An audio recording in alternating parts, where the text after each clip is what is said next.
Is World War III close? That's something Trump didn't want to predict since all his predictions are always coming right.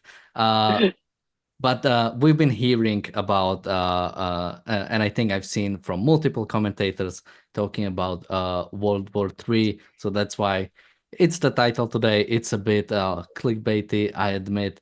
But we'll continue pretty much our discussion from the Daily Objective, talking about the recent Iranian attack on Israel and the Israeli non-response so far, as well as the response we've seen from all over the world. Joining me today is James Valiant and Michael Kaufman. Hey guys. Hey, how are you? And let me go to Michael first because I think when I emailed you when the attack happened, I think you were still in Israel. So we on Tuesday on the reality show we had two Israelis who had to go to the shelter right before the episode, but they were brave enough to join us later. So that was incredible to see. But how did it go for you? Yeah, it was. We were on a plane actually to Athens from Tel Aviv. We boarded the plane, and unfortunately, the flight was literally about 30 minutes late. And we rolled out to the runway, and that's when the missiles started flying around Ben Gurion Airport. And you know, for people that like to pretend that attempted mass murder is okay, mass murder may not be okay. Although, as America likes to say, it all depends on the situation. But attempted mass murder is not okay. And this was attempted mass murder. We saw at least 15 missiles come in towards Ben Gurion Airport. I think between the left side of the plane and the right side of the plane, probably 10 of them were taken out by Iron Dome as best as we could tell, or David Sling, or one of the technologies they have to intercept these. And about five, as we could tell, hit the ground in fields that didn't include anybody. It was pretty scary. I personally figured, if they hit us, they're going to kill us. We're not going to have to worry about it. But I didn't think that Israel was going to let anything happen to the airport, because that would certainly be a problem for the economy, and it's just not something we can let happen. We did have to roll back. We stood out there literally on the runway with these missiles flying around for about 10, 12 minutes. The alarms were screaming on everybody's phone. You can imagine really an entire plane full of about 200 people with emergency phones the emergency notice is coming off like no shit, Sherlock. And then we had to roll back to the gate where we ran into the airport and left our luggage on the plane. And of course, there was not enough room on the shelters because we weren't in the right part of the airport to be offloaded properly, but it was emergent enough. And what was most, I think, remarkable and true of Israeli resilience, this stopped in about half an hour. And the airport reopened about a half an hour later, and the flight took off about 2 hours later. So overall, about a 4-hour delay, but this is the largest missile attack on Israel since its beginning, and we got through it. So that's what happened, and here I'm calling you all from Athens, outside of the restaurant. Yeah, So, I've seen similar from Alex, who sent us picture basically the night of, because I believe that I think there was some sort of celebrations yesterday, or was supposed to be, and you have a holiday today. It's the I think it's the Eve, so the new Jewish year is starting tomorrow, if I'm not mistaken. yes. So we have again, that's something we've seen a lot whenever there is an attack on Israel. Oftentimes it happens on holidays. Oftentimes it's targeting specifically holidays, either to again hit people when they celebrate, and it shows the sort of like the culture of that we really see. But Alex was also sending pictures that just a few hours after the attack, everyone's already out, everyone's just enjoying the rest of the evening. So yeah, it's amazing to see that sort of resilience. And I've seen a lot of posts already, people just being in the shelters and sort of just smiling and so almost laughing and Iran. And what we've seen when it comes to actual attack, It actually, so far, it looks like more Iranians got killed during that attack than Israelis, because I've seen some reports that because of malfunctions, about 5 Iranians have died. So good attack overall, but as you said, that needs to be a response. Again, that's even when you completely one person died, one Palestinian died in I think somewhere in the West Bank. But even if there were no casualties, no one died. Again, just the interception, that's billions of dollars. Again, it's not free. That has to come out of somewhere. It's expensive to defend yourself like that, and it shouldn't be something you just default to. You get rid of the source. But let me just quickly go to the James for some first thoughts. Each one of these aero defensive missiles is a very expensive proposition. And how many attacks, barrage attacks, can Israel take and really get them all? The point is, we had an attack in April in which hundreds of drones, hundreds of rockets, missiles as well. But this time it was twice as many missiles and these high precision ballistic missiles, twice as many. And Iran boasted it even used one of these hot supersonic missiles. And I ended the previous show by saying, look at the craters on the ground. I know that the defensive systems prioritize population areas and stuff so that it's more likely that the ones who get through are going to hit empty fields or less significant, less populated areas. I understand that. But just replace one of those craters with a nuclear tipped warhead on those missiles and think of what the damage would have done and the civilian lives that are lost. Iran targets civilians. You look at the way Israel is engaged either in Gaza or in Lebanon, they are targeted. They're going after leadership. They're going after command and control. They're going after where the missiles and rockets come from. Iran is going for, and through all of these proxies, ladies and gentlemen, let's stop playing the verbal game here. This has been a systematic attack by Iran against Israel. No, a systematic attack by Iran against all civilized nations, civilization as such. And if we don't get our act together, I mean, I am told by Western governments, as I ended the last show by saying, that Iran is getting that close to developing nuclear weapons, maybe getting 15 nuclear bombs or something. Can you imagine, just as I say, in your mind, imagine those craters that were mostly harmless. I grant you, no Israelis died. Okay. There were only injuries to Israelis on the ground. Replace those with nuclear tipped missiles and tell me that the entire world doesn't have an interest right now in stopping Iran from getting the bomb. And that is life and death peril to civilization. If they could smuggle one into the West, they would happily do that to New York or London, as well as Tel Aviv tomorrow. Trust me. Trust me. And for the world to be saying, oh, Israel, pull your punches and they shouldn't have. Wait a minute here. Take the win in April is what caused this now. Stop pulling your punches. You can't. I've made the analogy before, and I'll make it again. Someone is swinging at you like mad, trying to hit you, and you've managed to block most of the blows. Does that not mean you still must stop the source of the aggression? You need to punch him in the face and knock him on the ground. Your self-defense requires that. The mere fact that you say, well, gee, we only took one little glancing blow and a Bedouin child dies. We take one little glancing blow and a Palestinian in the West Bank dies. We take one little glancing blow and 12 kids on a football field in northern Israel die. So how many Israelis, and this is the other thing that we talked about that I also want to stress. America says, well, not until more Americans die will we do anything direct. Iranian proxies have already killed Americans since October 7th. Hostages that were taken were American citizens. Shipping in the Red Sea has been shut down. We're waiting. That is criminal irresponsibility. They're waiting until Iran murders more, and then Israel, same thing. Well, Israelis died, and so are we justified? And then the world looks at them. Well, look, you successfully stopped all that. No Israelis died. No.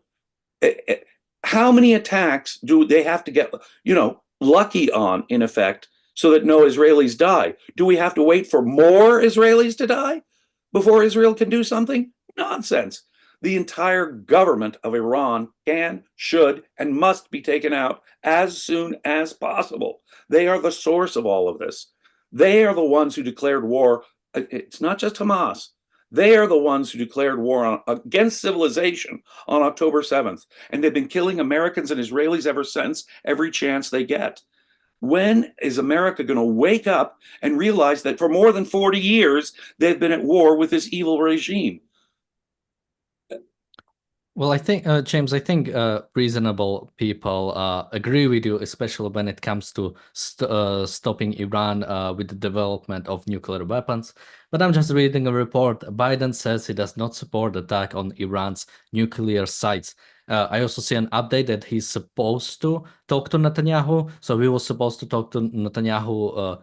When I read it, it said afternoon, but I'm not sure if it's afternoon Israel or afternoon Eastern time. So they said that they will talk soon. So we might see, I'm not sure if we'll see it during the show, but Biden will talk to Netanyahu. But so far it says Biden does not support attack on Iran's nuclear sites. That makes it imperative. It makes it imperative that Netanyahu ignore Biden, if that's what his most recent statement is. Biden is that irresponsible about his responsibility to keep Americans safe. The US government, their primary responsibility is the physical safety of Americans, and he has utterly think about it. Iran can get a nuclear bomb. I mean, that is an outrageous dereliction of irresponsibility against an aggressor state that has stated out loud it wants the destruction of both Israel and the United States. I mean, what does it take to get through to someone as dense? Now, Biden complained that he was, I didn't know that the pager attack was going to happen. Good. Leave us out of the loop, please, Israel. And when America is acting like, oh, well, yes, we're going to coordinate with Israel, that's, like I said, that's pure face saving on the part of Biden right now. The Democrats for the next month are facing an election, and they can't be as anti-Israel as I think some of their elements would want them to be. Now is the moment for Israel to take out those nuclear facilities. Please ignore Mr. Biden, and Mr. Biden will be led by the nose, at least for the next 30 days, because of this attack. But because of this attack, you have a window of opportunity. The world will not be complaining, at least that so much. Of course, monstrous anti-Semites like Guterres, the head of the UN, will still continue to talk all the evil nonsense that he talks. But we can ignore that. At least there's a window of opportunity now because of this attack that will permit Israel to take reasonable actions in self-defense. Go after their nuclear facilities, their oil facilities, the places where these missiles get launched from, and the leadership. All of it now. Well, we'll talk about Guterres in just a little bit, but also something I forgot to mention. Biden does support sanctions against Iran. So yeah, another round of sanctions. I bet this time it will work. But I hate to interrupt again, but his ignoring of sanctions, do you realize, as I said yesterday, between 2020 and 2023, oil sales between China and Iran tripled, giving tens of billions of dollars to the Iranian regime. And where do you think that Hezbollah, Hamas, and the Houthis are getting their money, their training, their weapons from? Michael? Yeah, I mean, I couldn't agree more. I think a couple of background things, because I don't like, I've said on before, I don't like history by anecdotes. And you guys heard my story, but that's great. I'm one person, doesn't matter that much. So please look at a map of where the missiles went towards in Israel. Please look at a map. They went from Eilat at the bottom to Haifa at the top. These missiles were sent in to cover the entire country. There was not a single town in Israel that did not have a missile alarm, and most of them had multiple missile alarms. There you go. Okay, this map says it all. That this wasn't Iran is, of course, they're saying that they were targeting military installations. Unlike Hamas and Hezbollah, we don't have that many military installations because we actually spend money on people. But that's the first thing. The second thing is, and James alluded to it, but I want to be very clear. If you think it's okay for people to send in missiles that don't work, then you support attempted murder. In fact, you support attempted mass murder. And you basically believe that as long as someone fails in their desire to murder someone, they should get away with it. If that's what you believe, then you should go off and believe that. I personally have nothing to talk to you about. I don't want to be part of you. I don't believe you know how to build a country, and I don't believe you would protect me, which leads me to the last point. And that is that there is one primary existence of a state that's justified. Now, I know we don't really teach philosophy anymore, and it's kind of old school and it's boring. But the fact of the matter is that, and John Locke started this, and several others, and I'm blanking on his name, Man Against the State, with Leviathan and all, it came up, thought about this in Western. But we give up our rights to the state so the state can primarily protect us. That is why we form governments, to protect us. That is their number one thing to do. If they fail that, as America did in 9/11, as Israel did on October 7th, and so on, then they have failed. And as Martin Luther King said, and a lot of people have said, if a state continues to fail in its duty, it needs to be overturned. Now, it can be overturned from inside or outside. But a state that fails to protect its people will either lose wars on the outside, or they will have revolutions on the inside to replace them with people who can protect them. Anyone who pays taxes understands that your job is, you pay taxes, the government gives some of that money to the military to protect you, period. And the reason I bring this up so strongly is because this absurd comment that Israel has the right to protect itself is like saying a country exists to protect itself. That's how stupid that comment is. Every country exists to protect itself. And some countries abdicate that. Like Luxembourg doesn't really have an army, and Switzerland has, a bunch of people protecting the Vatican, but they don't really have an army, and they basically get protected by NATO, and it's basically American taxpayer dollars and begrudgingly a little bit of German and other European dollars that do that. And I'm being very cynical in this because the Americans have to understand that some of their paycheck every week goes to protecting us. But what's remarkable under the Biden administration, it was true under Obama as well, and it will be worse under the Harris administration for sure if she wins, is that we pay part of our taxes to support Iran. Think about it, folks. The amount of money that we have to supply to our so-called allies, and I'm saying that because Israel is an ally, but not really. It's kind of an ally. It's a begrudging ally. We pay that so that they can be protected from Iran. We also allow Iran to get rid of get away with all kinds of crap against all the sanctions. This is a joke, Biden and the sanctions. This is another joke.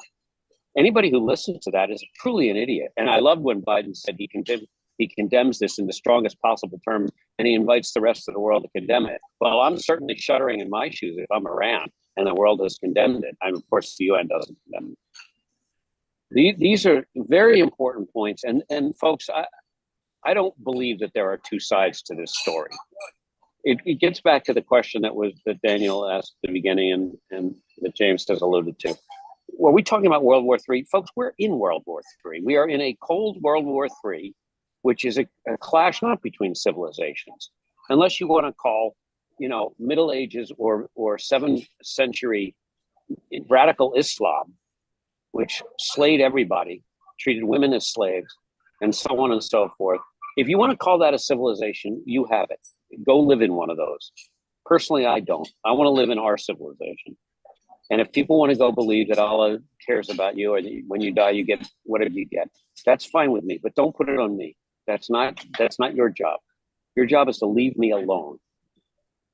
Okay? And that's not what radical Islam wants to do. It wants to do anything but leave you alone. By the way, neither does socialism, neither does communism. They want to tell you what to do. So we are in World War III. It's a cold World War III. It can very well heat up. Now, what's ridiculous about this, by the way, unlike World War II, where we actually had a serious military threat with Hitler, like serious stuff, and then coupled with the Italians and the Spanish and so on. We don't have any serious military threat. They show us the Iran Revolutionary Guards, which is a joke of a name. What does that mean? What the heck does that mean? These are not real people. You saw Israel took out more terrorists in the last 6 months than America has in 20 years. This is a matter of will. The American military, for the nearly $1 trillion that we spend, I think, every year now. We're close. Okay, and this includes Black Ops, CIA, and all the money that's shuffled around Washington. We can overcome all of this in 2 seconds. What we can't do is to abide by our own set of fuzzy rules and bullshit. Pardon my language. And have our hands tied. We could easily take out Iran. The fact that Joe Biden doesn't want Israel to destroy Iran's nuclear, what is the point?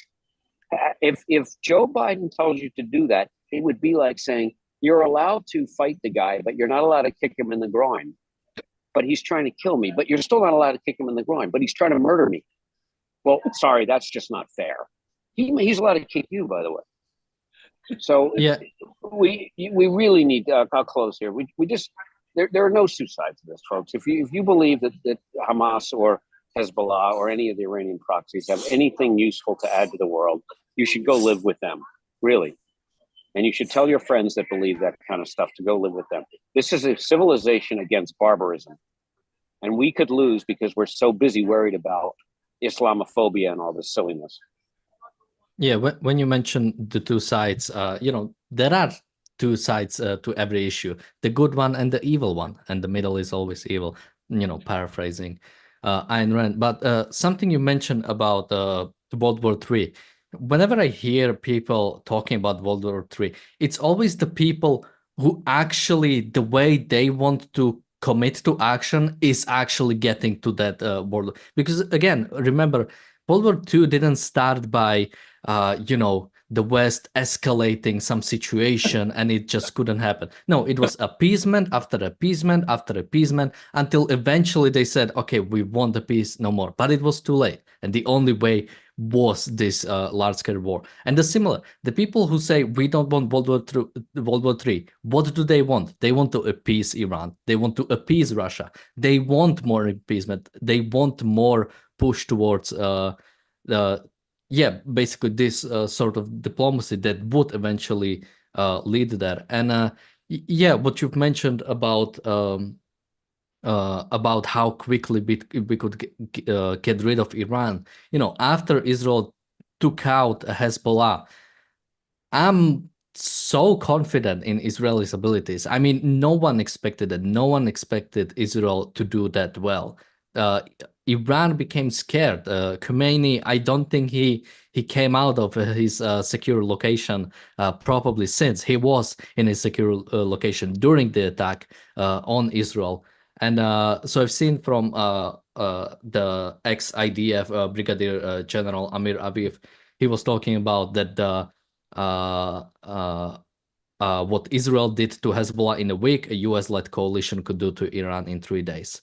Yeah, I think, again, not a military expert, it's hard to say. I think Israel could easily do a significant amount of damage on Iran alone if US was willing to join. We could see we could see an incredible operation. And maybe you don't care about Israel. Maybe you're an American who doesn't care about Israel. Americans have been targeted by Iran or Iranian proxies for decades.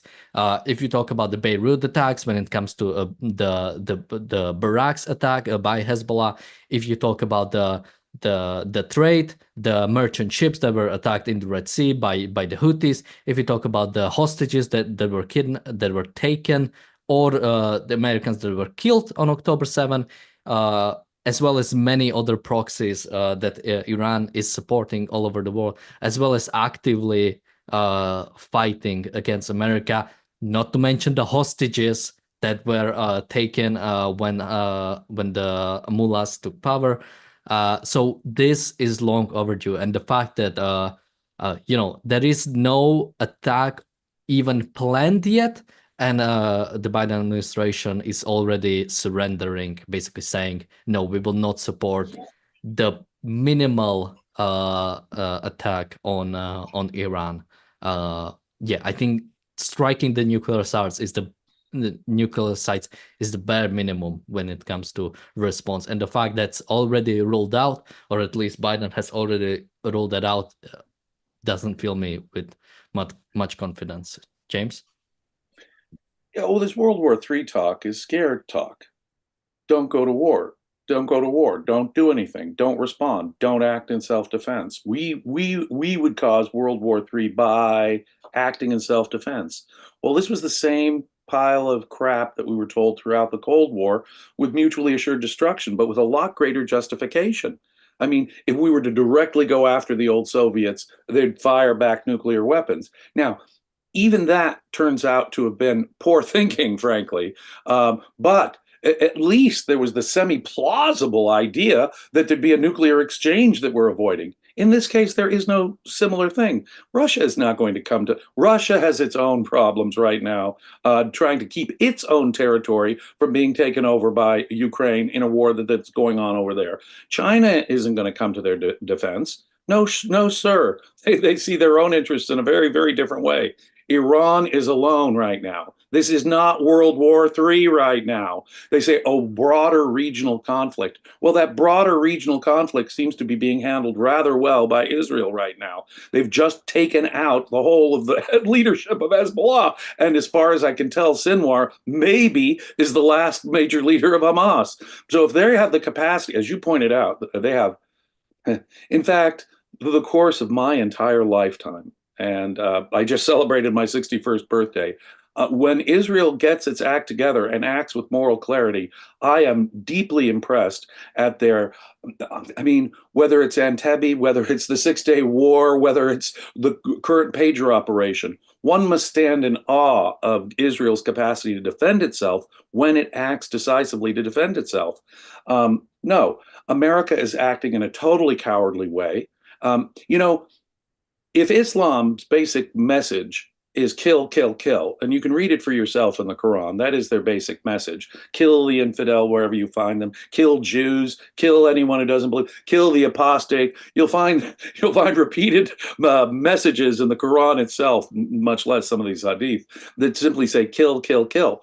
Unfortunately, the morality that dominates Europe and the United States comes from Christianity. If Islam says kill, kill, kill, Christianity says submit, submit, submit, turn the other cheek, submit to the evildoer. And so you see, America feels like it's taking the morally superior position when it says be a victim, suck it up, be a victim some more. That's their idea of what morality consists of. Well, both of these mystically based moralities are wrong. In fact, they're both evil. The moral response is to use disproportionate force in self-defense. The aggressor has set the terms, physical force, and you have to show that you are superior when it comes to physical force. Israel is superior when it comes to physical force. They cannot allow Western moral qualms. They cannot allow policymakers in Washington to prevent them from doing what is necessary for defending themselves. Now, this talk of World War III is total nonsense. It's designed to hamstring the West from taking decisive and correct action when decisive and correct action is called for right now. For Biden to say, don't go after the nuclear facilities, is inviting a nuclear attack on London, New York, Tel Aviv, of course. Just wait for it. Biden, can you imagine any statement more irresponsible from the leader, from allegedly the military leader of the Western world, the free world, as they call him, the leader of the free world? Well, the leader of the free world is inviting mass destruction, is inviting Iran to kill millions of innocent people. That's the next step if we don't take out Iran's nuclear facilities. And all you have to do, ladies and gentlemen, as I say, imagine one of those craters that was created yesterday in Israel, replace that with a nuclear-tipped warhead, and you tell me the danger. No, the government of Iran, the leadership of Iran needs to be taken out. If they could do it the way they took out Hanea in Tehran, for example, that would be magnificent, of course. But their capacity to wage war, these missile launch, you know how we knew that the Iranian attack was coming before it came? Not because Iran gave anyone a heads up like they claimed to have done. No, Western intelligence saw them moving their missile launchers into position. If we have the intelligence that shows us them moving their missile launchers into position, surely we have the locations and can take them out. I mean, I can't even fathom why America isn't joining in with Israel, taking this golden opportunity, as I see it, to take out the entire regime in Tehran, its leadership, its military, its oil facilities, and above all else, its nuclear facilities. Now. And now jumping back, so originally the topic for Wednesday reality show was supposed to be the vice presidential debate. I pretty much after the first question, I was like, okay, I think I'm good. And I've seen some other clips, but the first question was, of course, about the most recent Iranian attack. Just from the little bit I've seen, both of them answering. It was pretty much. I think the direct question was, would you support some active attack on Iran? I think both of the sides. Well, no one has answered any questions during that debate, but pretty much neither side had really committed to anything. But both of them committed to that sort of stale. We support Israel's right to self-defense. The sort of the standard line with the JD Vance also rightfully pointing out the fact that the Biden administration has unfrozen billions of dollars to Iran, which is good thing to point out. But neither side, which is something I was predicting, neither side really said any. Didn't even say they would not support it. They just didn't really answer, any active aggressions towards Iran. I'm wondering if you guys saw the debate and what you think. Let me go to Michael first. Have you seen that particular question and any thoughts, or even if you have some broader thoughts about the debate, if you've seen, we can cover No, a little I bit. cannot. I'm sorry to say I cannot watch it because it's. I mean, I've run companies and I've been involved in investor relations and public relations, and the wordsmithing and the rehearsals that are done really to dedicate towards the average American 6th grade to 8th grade education, it's not of interest. We know that these guys all fake it. It is quite disappointing, actually, that the Republican candidate didn't come out more strongly against Iran, because this is part of Trump's platform, is to say, during my time, they had no money in the bank, they had no oil sales to speak of, and they were in deep trouble economically, which can lead to a regime being overturned from inside, and was the hope during that. Much as the Cold War ended with America outspending Russia and Gorbachev finally giving up and saying this is not a philosophy that has any reality to it, meaning communism, socialism doesn't work in the real world. We have to give up. Look, it's a lack of moral clarity here in the West that we just, and it's double. What's double amazing is, and I'll give an analogy quickly, and that is that everyone assumed Hezbollah and their 150,000 or so missiles were sort of invincible, and they were put there as the defense for Iran against Israel in case Israel tried to take out Iran and its nuclear program. And what's remarkable is, with brains coupled with military superiority, but military superiority today includes a lot of strategic thinking, as James pointed out. The pager operation, the targeted assassinations of terrorists, which I think is a great thing, and I strongly support targeted assassinations of terrorists, were remarkable. And we find out that Hezbollah is not so amazing.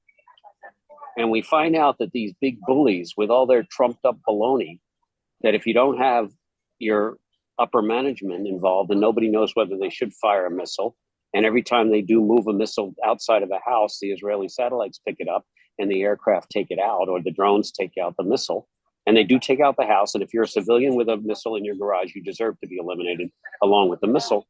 That's the paper tiger that's going on right now. Iran is in deep trouble. Their country is economically in trouble. It would be in a lot more trouble if they weren't allowed to sell oil to China. But Biden has allowed that instead of stopping it.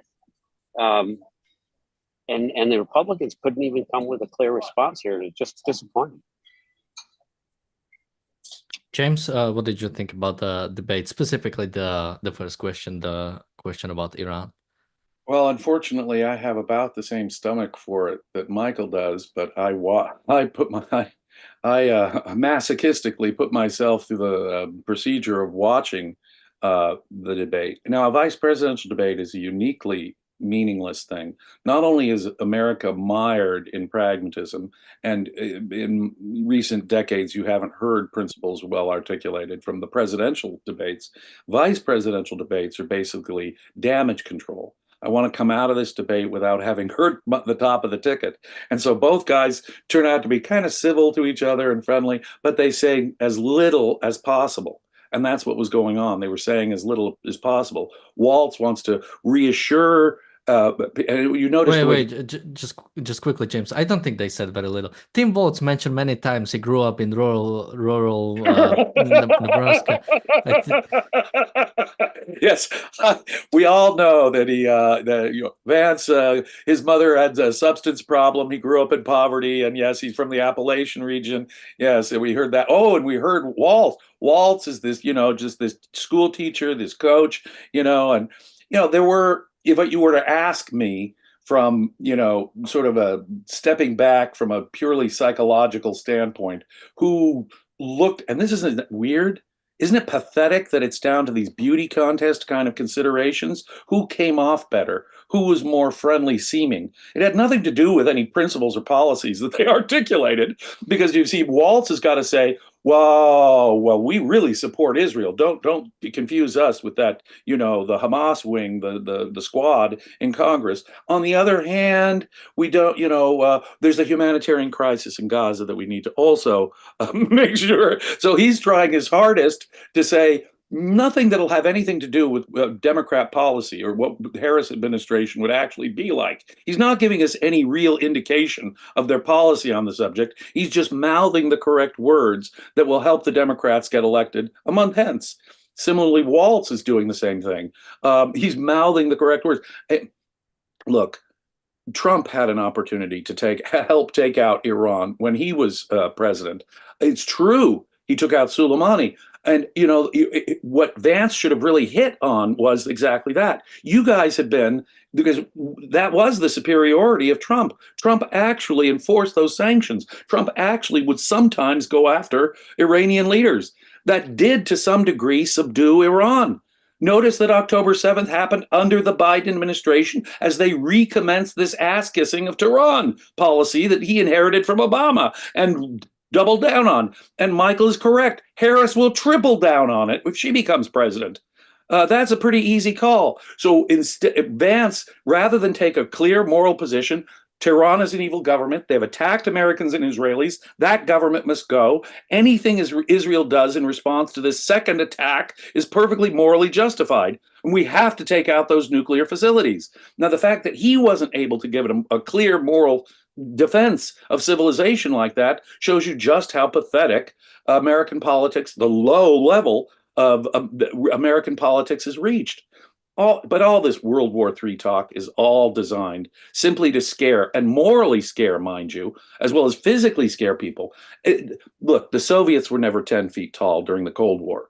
That was what they kept trying to tell us, but turns out they were always pretty incompetent and a paper tiger. Similarly, when Ayn Rand, in 1945, the Hollywood producer Hal Wallace, guy who produced Casablanca, formed his own production company. And one of the projects he sent Ayn Rand to work on was a movie about the making of the atomic bomb.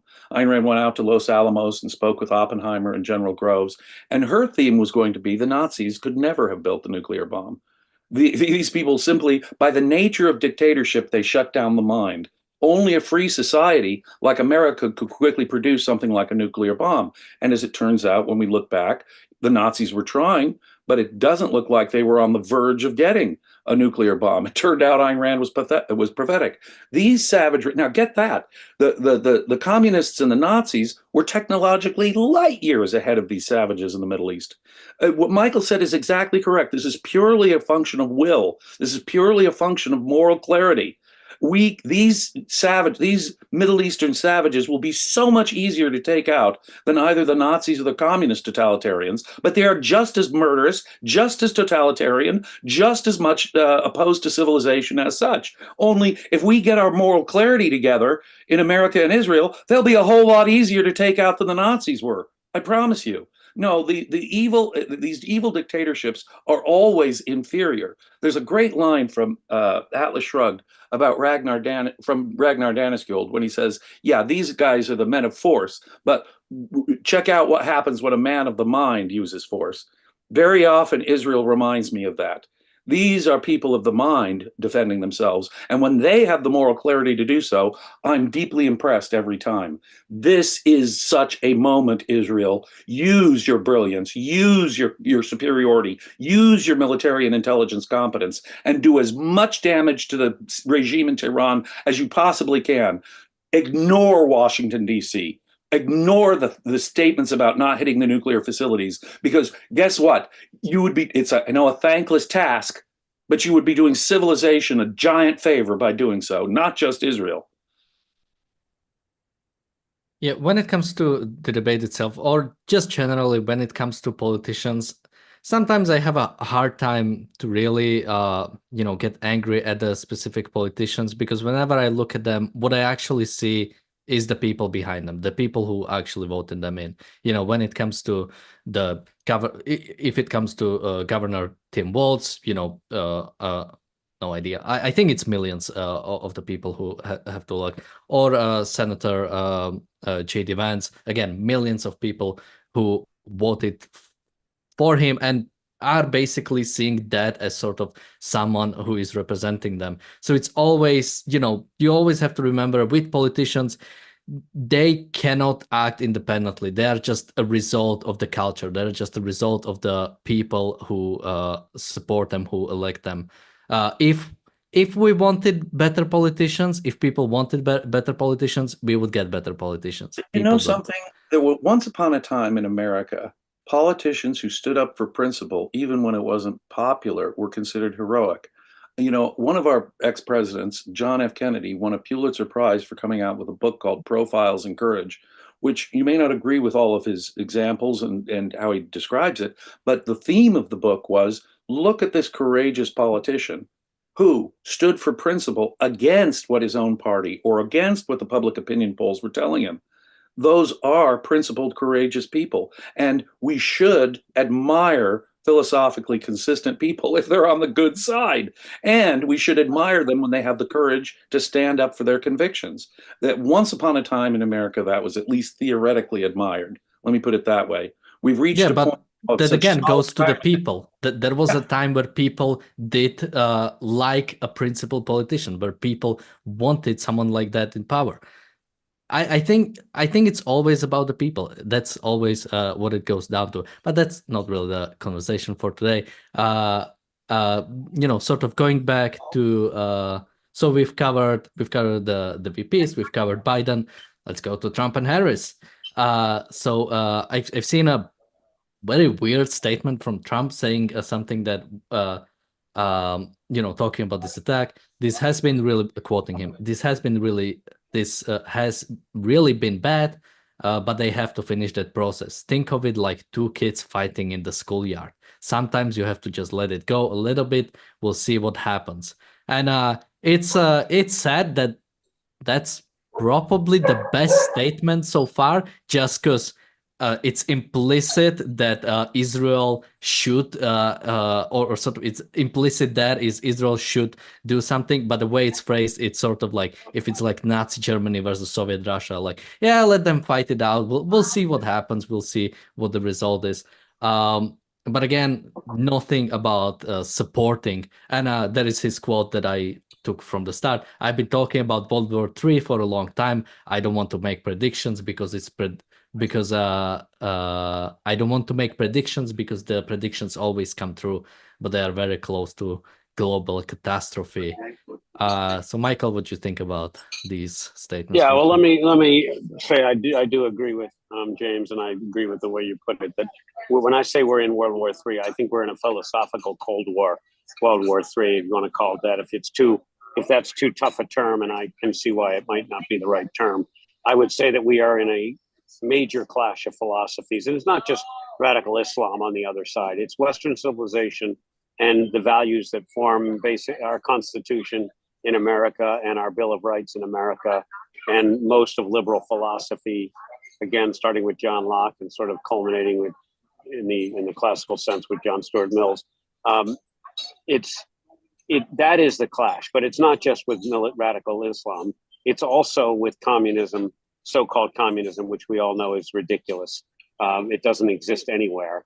And it's basically Russia and China who just hate the West and want to see the world as authoritarian dictatorships with a loose amount of capitalism to supplement the economy and let people continue to make money so they can pay more taxes and make the people that are running things richer. That's what happens. That's why Russia is full of oligarchs that all are related to Putin, every single one of them.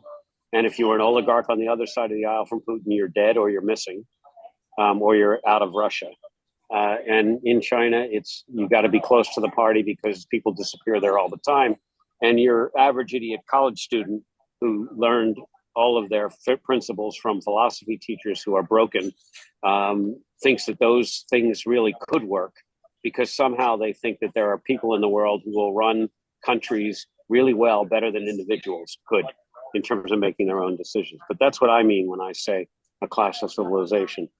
It is terribly unfortunate, a lot of what Trump said, but he did make I believe, very correct point. I don't believe October 7th would have happened if Trump were in office, because I think the Iranians would have understood that America would not have believed that the best offense is a good defense. And I'm not trying to say it too fast to make people, isn't it the other way around? Don't people say the best defense is a good offense? Well, that's what we used to say in America. The way you prevent disasters, and James spoke beautifully about it, is you come out and you disproportionately fight back, or you disproportionately fight and you annihilate your enemy. And the next time it comes around, they think twice about it, the ones that are left. Biden does not believe that for a second. And I totally agree with James that the reason we had yesterday's attack on all of Israel, every single city in Israel was attacked yesterday, is because Joe Biden told Benjamin Netanyahu to take the win last time. And basically, he believes that you can win a baseball game by catching balls. You don't have to score any runs.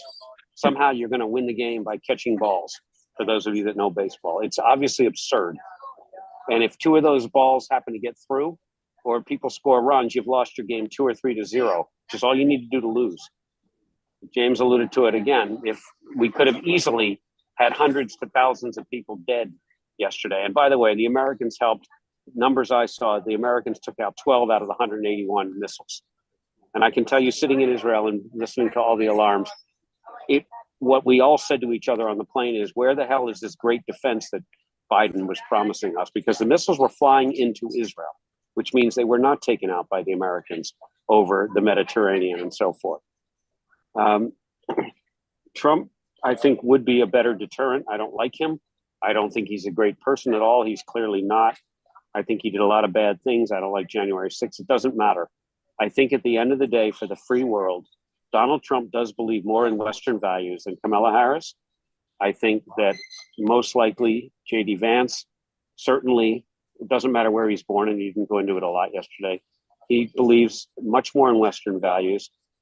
And we should be very clear that the Democratic Party right now in the United States does not stand for Western values, life, liberty, the pursuit of happiness. And the other thing you will never hear from the Democrats is innovation.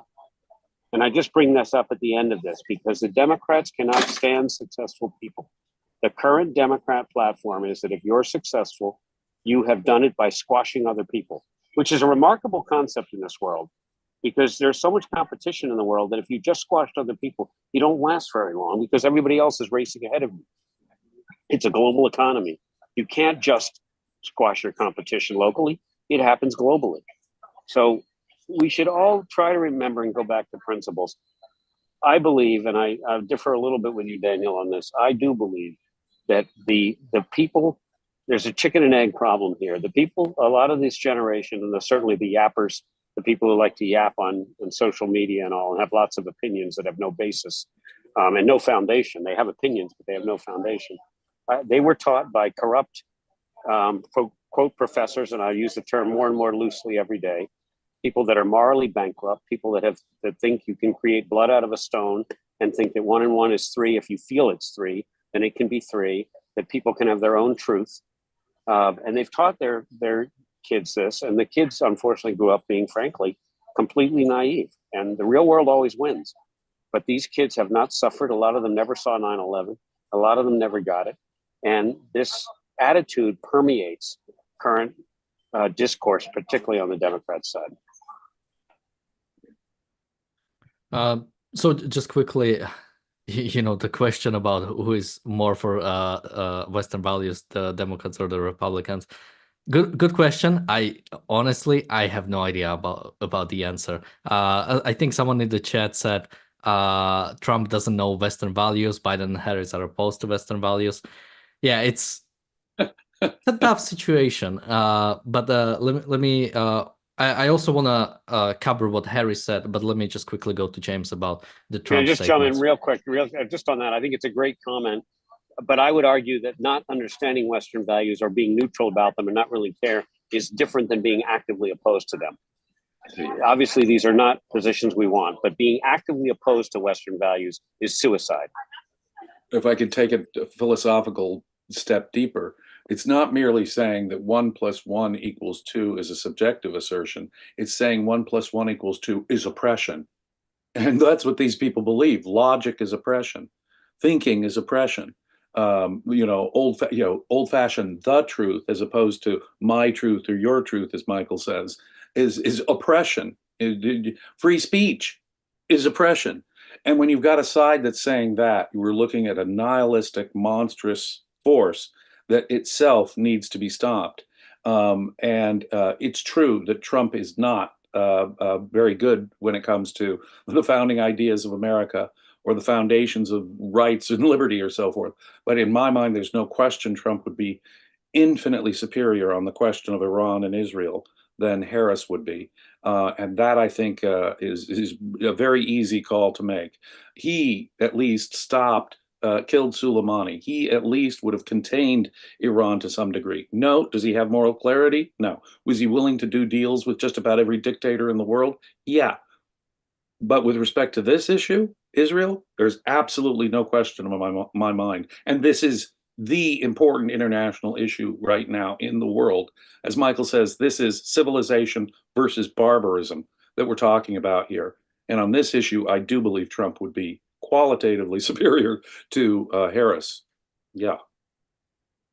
Well, just quickly on this. First and foremost, it's on Israel to actually, at the end of the day, it's Israel's responsibility to take care of this. And, I just say we shouldn't sacrifice America just so Israel doesn't have to do what it has to do. Just quickly on that. America has an interest in taking out Iran. We have been suffering acts of war for 45 years from the Islamic Republic of Iran. When are we going to get our heads out of the sand like ostriches and realize that these people mean us harm? How many Americans and Israelis have to die? How many people have to die in Islamist terrorism? The Nasrallah was killed. And did that cause World War III in that sense? But I agree with Michael. We're at ideological World War III already. We have not acknowledged the war that's actually going on and has been going on for half a century with the Islamic Republic of Iran. And we should name it as a war. It is a war, whether we call it that or not.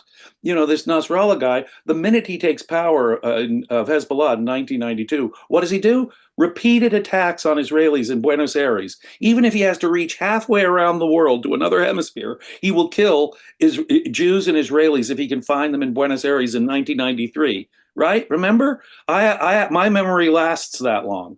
These people have been killing Israelis and Americans for decades. How much international bloodshed do we have to put up with before we take out this evil regime? And at what point does it become America's responsibility, just simply in terms of America defending American interests and lives? It's decades overdue. Decades overdue. So let me just quickly cover Harris, just so we're that. And someone reminds me I should take care of the super chats. So thank you. I have them up. But let's just quickly cover Harris. She said, we will never hesitate to take whatever action is necessary to defend U.S. forces and interest against Iran and Iran-backed terrorists. and will continue to work with our allies and partners to disrupt Iran's aggressive behavior and hold them accountable. So yeah, something you'd expect, a very safe statement, which doesn't actually give any action. It just says we will defend ourselves and hold them accountable, which again can mean many things. But let's just do a quick roundabout. Michael, what do you think?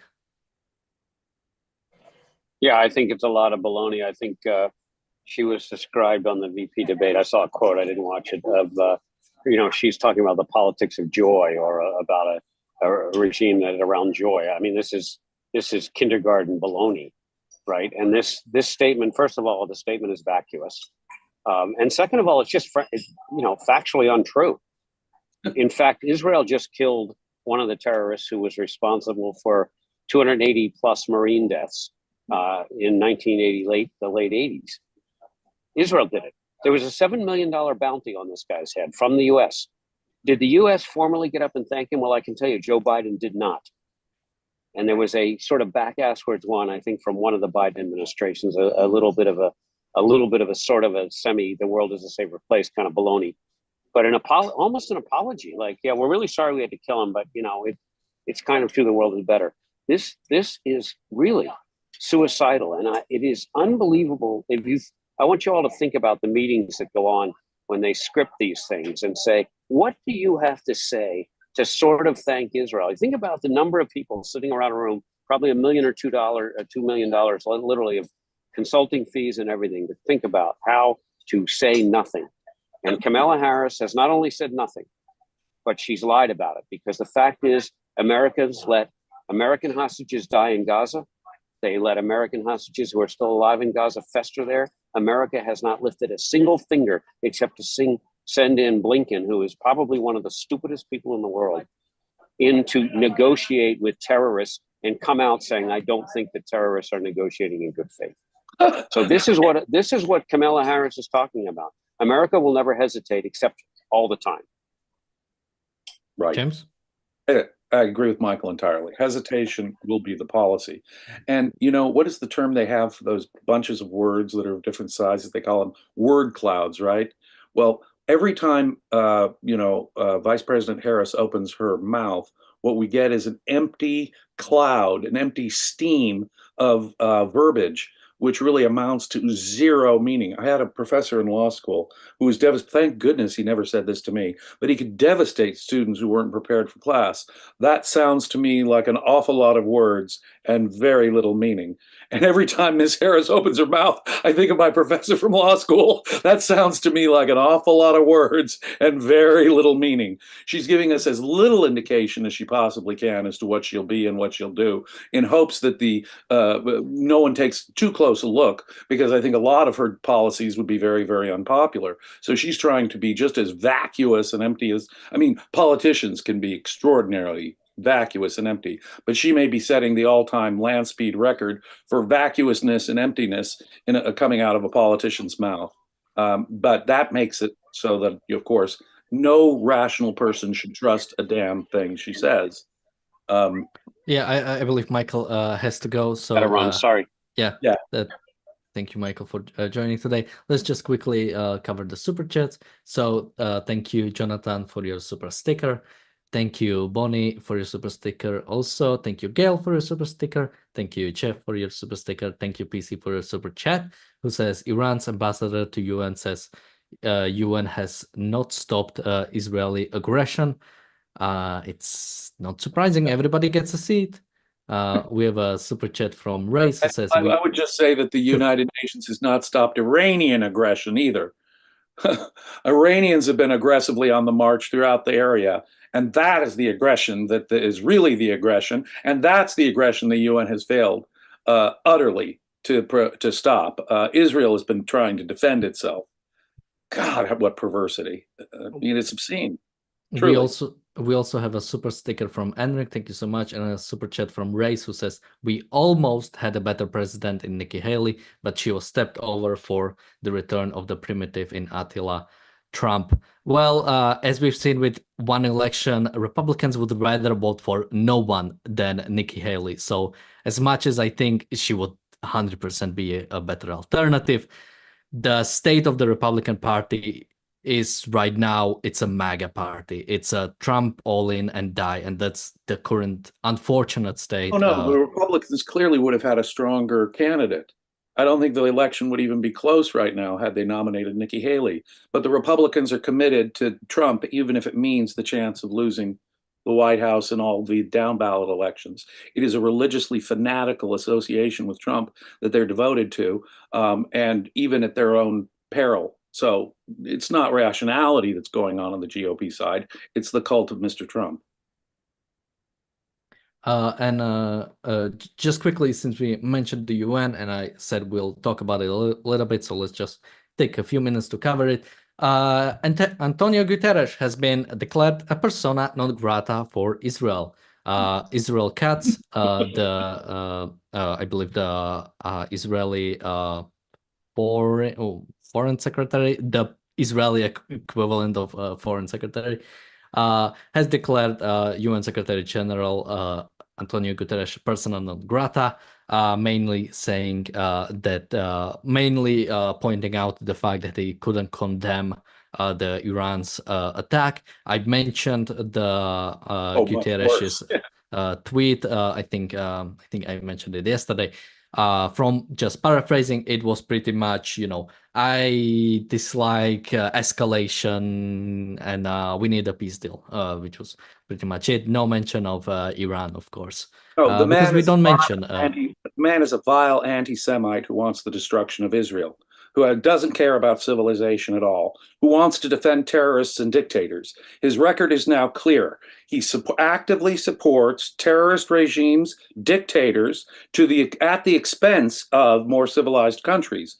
And he is the voice for the organization that I've described as a dictatorship and protection racket. And he is the proud leader of a dictatorship and protection racket. He should be persona non grata in every civilized country on this planet. Mr. Gutierrez should be disallowed from entering the United States.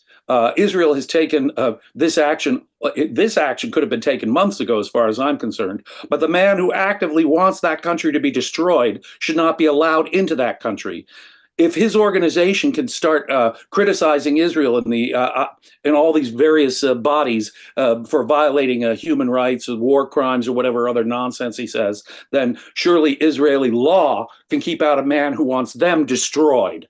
And there's nothing to it. But Gutierrez has been actively seeking the destruction of Israel his entire tenure as head of the United Nations. And with that, thank you, James, for joining me today. Thank you also, Michael, who joined us today but had to sign off early. We'll be back tomorrow with another episode of The Daily Objective and the reality show. Thank you, everyone. And also thank you, Enric, for your super sticker. I'm not sure if I thanked you. I just rolled up. So thank you, everyone. Thank you, James. And bye-bye. Be safe.